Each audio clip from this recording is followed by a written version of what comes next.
bẹ́ẹ̀ ni wọ́n ti sọ ọ́ sẹ́wọ̀n o ẹ̀wọ̀n oṣù mẹ́fà gbáko ni adájọ́ Abímbọ́lá Awógbọ̀rọ̀ ní kí Idrisu Ọláníwájú Òkúnnẹ̀yẹ ẹ ti wọ ayédùmọ̀ sí Bobrisky ò lọ ṣe o kì í wá ṣe yẹn nìkan o kódà wọn kò fi àyè sílẹ̀ fún láti san owó ìtanràn èyí tó ń pè ní fáìnì ó ní dandan ni o kí Bobrisky ò lọ ṣe ẹ̀wọ̀n yẹn kí wàá ní Bobrisky ṣe o tẹ́ ò bá gbàgbé àjọ EFCC gan ni ó fọwọ́ ṣìkún mọ́ wọn ní ọkùnrin ọmọ Ìjẹ̀bú yìí ṣe owó náírà níṣekúṣe látàrí bó ṣe máa ń ná bí ẹlẹ́dà tá a máa fọ́n owó tó máa ṣe bí ọmọ olónìí gbogbo nǹkan tó bá ti dé iwájú eléré wọn bó ti ṣe máa ń fọ́n owó nìyẹn ò lójú agbo bẹ́ẹ̀ làwọn èèyàn máa tẹ náírà mọ́lẹ̀ tí wọ́n máa tẹ̀ báṣubàṣu èyí tí àwọn EFCC pè ní náírà mutilation ohun tó ṣe náà nìyẹn o nọ́mbà làmẹ́wọ̀n oṣù mẹ́fà àgbákò wọn ní kó ètò lọ fi aṣọ pínpín lukọ ọba láì ìjọba Bọ́lá Tinubu yìí ni o wọn ní èyí náà ni yóò kọ gbogbo ẹni tí ó bá ń ṣe bẹ́ẹ̀ lọ́gbọ́n.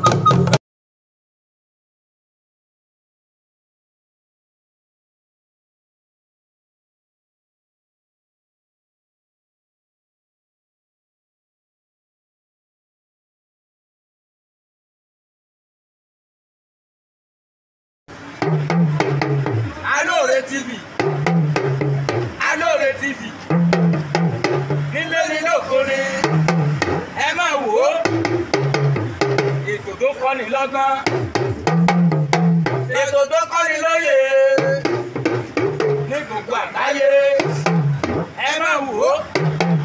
ẹ máa wò ó Alore Alore ẹ máa wò ó ẹ máa wò ó ẹ máa wò ó.